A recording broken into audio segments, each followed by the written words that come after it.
the Quran, huh? So this actually, compared to the blessing of the Quran, life itself is secondary.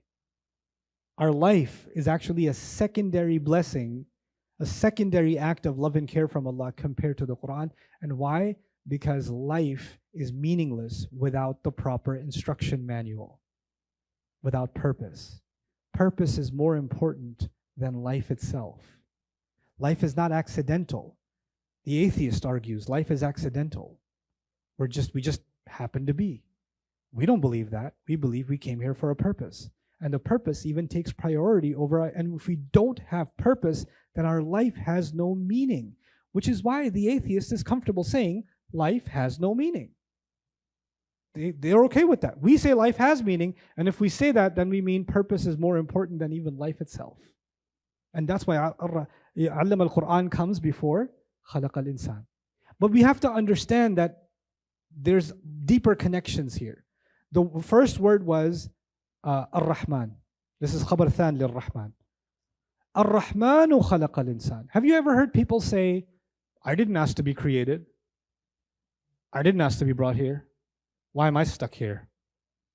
You seen that attitude? I refuse to believe in a God. Fine. Even if you refuse to believe in a God, you're still stuck on this planet. You want to get out of your skin somehow? Try uploading yourself into a Amazon web server or something. You can watch sci-fi movies where you're transferring consciousness into a computer, into AI, but until then, you're stuck in the physical realm, not the digital realm. Human beings, whether we accept God or not, we at least have to acknowledge we are limited and caged. We're caged by the body we're put in. We're caged by the atmosphere that's been created for us. It's a giant cage, but it's still a cage. Beyond the oxygen, we can't go, except for Bezos, right? So, even then, he's going to run out and come back down. How far are you going to go? We're limited. We're controlled. Now you could say this is a trap. I don't want to be here. I don't want to. And then we age and we die, and all of this bad stuff happens on this planet. And Allah is answering that question by saying, actually, the one who created you out of the utmost love and care. Like it is His incredible love and care that He created your body the way that He did, your brain the way that He did, your tongue the way that He did, your face the way that He did, your hands, your limbs. The human being, the way that human beings have been designed, is actually a manifestation of Allah's love and care. Intricate details have been taken care of in the way that we've been created. If human beings just contemplate their own creation, just contemplate our own creation, we would realize how much Allah loves us. You know what happens? We become entitled. When we become entitled, human beings easily forget. Kids are an easy example. If you don't give kids any toys for a while, then even if you give them a broken old toy, what are they going to do?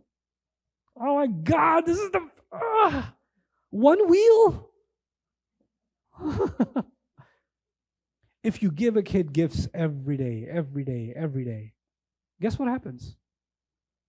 Not only do they not like any gifts anymore, they become spoiled and ungrateful, and their attitude gets nasty, and they start acting up. And because when you give too much and they have no value, they start talking back to their parents. When parents give children everything they ask for, because the worst thing that you can do as a parent, by the way, is give your child everything they ask for, because pretty soon they're going to be the Fir'aun and you're going to be the Bani Israel enslaved. I'm hungry. I don't want to eat there. I'm not going. You're like, okay, well, whatever you feel like, This, Allah gives and He gives and He gives, and guess what happens? People become entitled. And the amount of audacity it takes to say, I didn't ask to be created. I didn't ask to be alive. Why are you so depressed? Because I used to have a lot of friends and now they don't like me. Or because she left me or he left me. That's why the universe shouldn't have created me. You see how absurdly petty we become, and this is what happens when purpose is missing. By the way, when purpose is missing, The smallest thing becomes your purpose. And when that smallest thing goes this way or that way, I don't want to exist. I don't want to believe in God. I don't want to believe in anything because I didn't get my way. Ya Allah. This is when human beings forget who made the Ar-Rahman made you with guidance. When you follow that guidance, you will not live a miserable life. And this is an incredible secret in the Quran. You know, Allah doesn't talk about happiness in the Quran. People come ask me, Ustad, can you tell me some ayahs about how to be happy? You know why? Because in the modern age, in the postmodern age, happiness is a goal. You know that, right? Happiness is a goal now.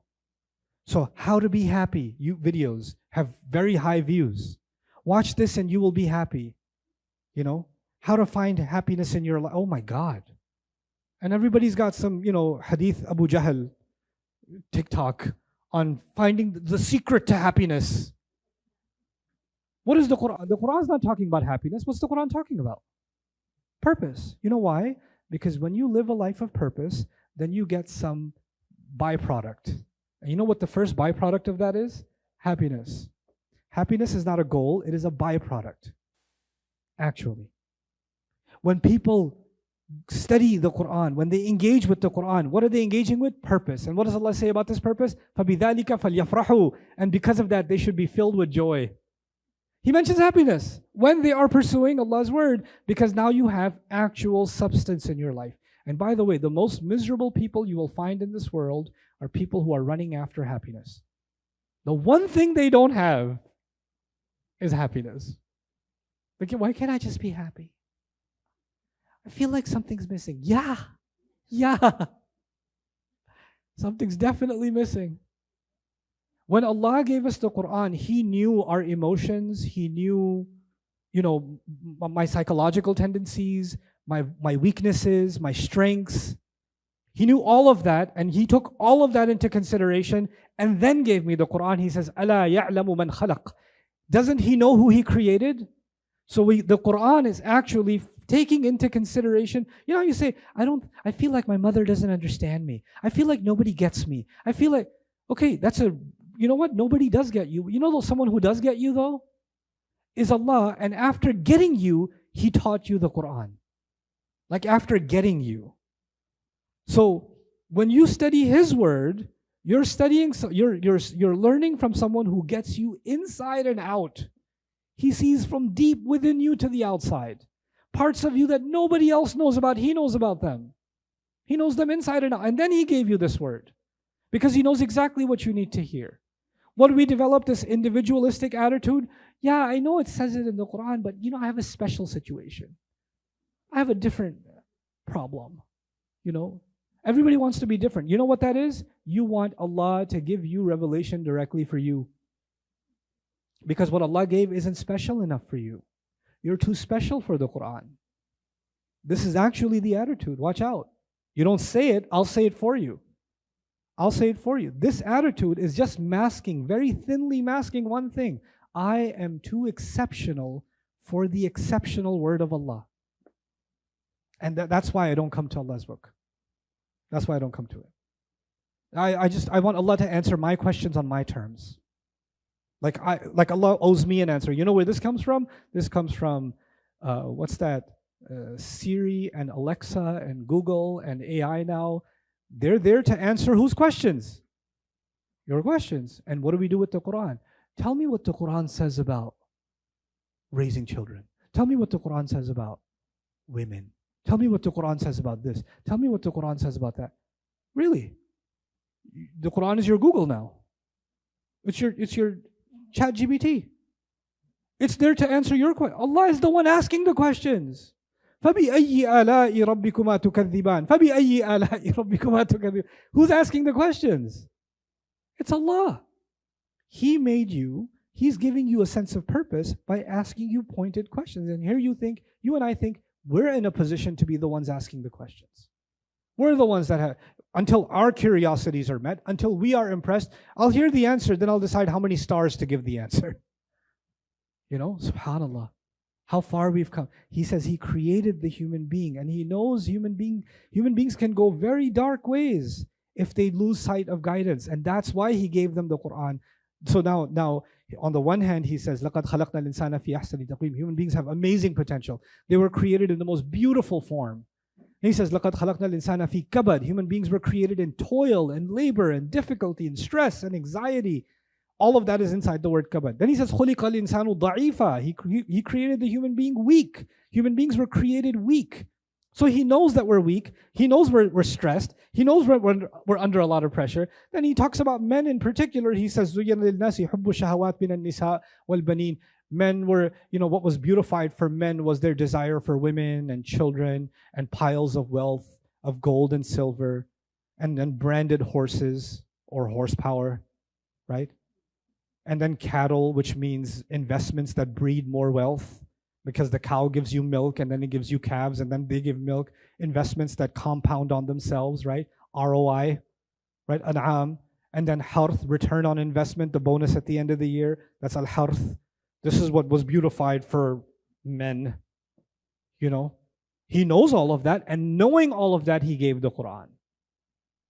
Knowing all of it. So when he says خَلَقَ الْإِنسَانِ, is a very loaded statement. He created the human being, and so he's in a best position to tell human beings how to live the best kind of life they can. That's خَلَقَ الْإِنسَانِ.